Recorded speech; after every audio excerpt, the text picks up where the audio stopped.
चली गई है और चारों आरोपी ने अपना गुनाह जो है वो कबूल कर लिया है। क्या कहेंगे? सर, जो चारों आरोपी ने गुनाह कबूल करा है, पहले तो ये अच्छी बात है कि पहले तो मैं सबसे पहले मेघालय सरकार से माफ़ी मांगता हूँ कि आज एक सोनम रघुवंशी की वजह से जो मेघालय बदनाम हुआ है, तो इस पर कड़ी से कड़ी कार्रवाई की जाए। सज़ा की मैं मांग करता हूँ वहाँ के सीएम साहब से कि इस लड़की की वजह से पूरा मेघालय जो टूरिस्ट एरिया था, जो टूरिस्ट एरिया बदनाम हो, जिनकी रोजी रोटी चलती थी, इस लड़की ने उनकी रोजी रोटी खा गई है। तो मैं इंडिया के सभी लोगों से अपील करता हूँ कि वो टूरिस्ट एरिया बहुत अच्छा एरिया है।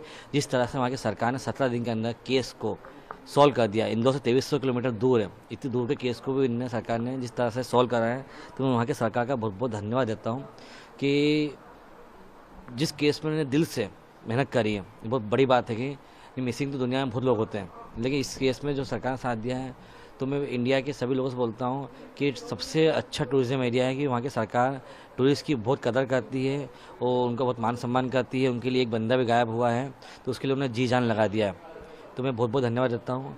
दूसरी बात कि जो 4 लोग वहाँ अपराधी में पाए गए हैं, इसे थोड़ी सी और पूछताछ की जाए कि प्लानिंग कब से चल रही थी, कैसे हो रही थी, क्या हो रहा था। ये है सोनम रघुवंशी, इस पर कड़ी से कड़ी कार्रवाई की जाए, कड़ी से कड़ी कार्रवाई की। इसने आज 7 परिवार को बर्बाद कर दिया। पहला मेरा परिवार, दूसरा मेघालय जो टूरिस्ट के बल पे चलता था, वहाँ जो उनकी रोजी रोटी को इनने बर्बाद कर दिया। वहाँ के बच्चे जो चलते थे, टूरिस्ट पे थे, उनको खाया है। 4 लड़के जिनको इनने पैसे दे के लिया है मर्डर करवाने के लिए, एक खुद का परिवार, 7 परिवार को खा गई है औरत। इसको क्या नाम दिया जाए? ये पिशाचनी नाम बोलते हैं, जैसे पिशाचनी क्या होती है जो सबको खा जाती है, ये वो औरत थी। इस पर कड़ी से कड़ी कार्रवाई की जाए। सर, जो राजा थे और जो पूनम थी दोनों मांगलिक थे, ये बात आ रही है कि मांगलिक हाँ, और तांत्रिक क्रियाएं वगैरह की देखो कुछ आप सब, बात हाँ कर रहे हाँ, हैं। मांगलिक राजा भी था, लड़की मांगलिक थी। और जैसे बहुत से सुना था अपन, एक हिंदू धर्म में, जैसे बोलते ना, सुनने में ऐसा आता है कि लड़का मर जाए, दूसरी शादी इसकी सक्सेस होती है, तो इसी को प्लानिंग करी हो। तांत्रिक क्रिया की बात ऐसी आती है कि जब राजा रघुवंश सिंह सोनम मिसिंग हुए थे, तब इनके पापा ने फोटो उल्टी क्यों नहीं टांगी? ये टांगते आज राजा जिंदा होता। बेटी की फोटो टांगी तो बेटी जिंदा मिल भी गई है। तो ये सोचने पे चीज़ मजबूर कर रही है। वैसे कौन सा तांत्रिक था जिसने इतनी चीज़ों को खर्च से बोला और बच्चे मिल भी गए उनकी?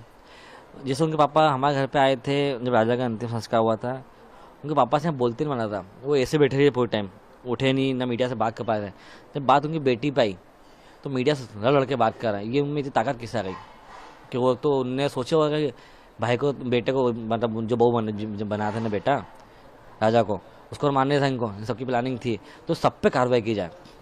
शिलांग पुलिस से मेरी अपील है, एमपी पुलिस से अपील है कि सबसे बारीकी से पूछा जाए।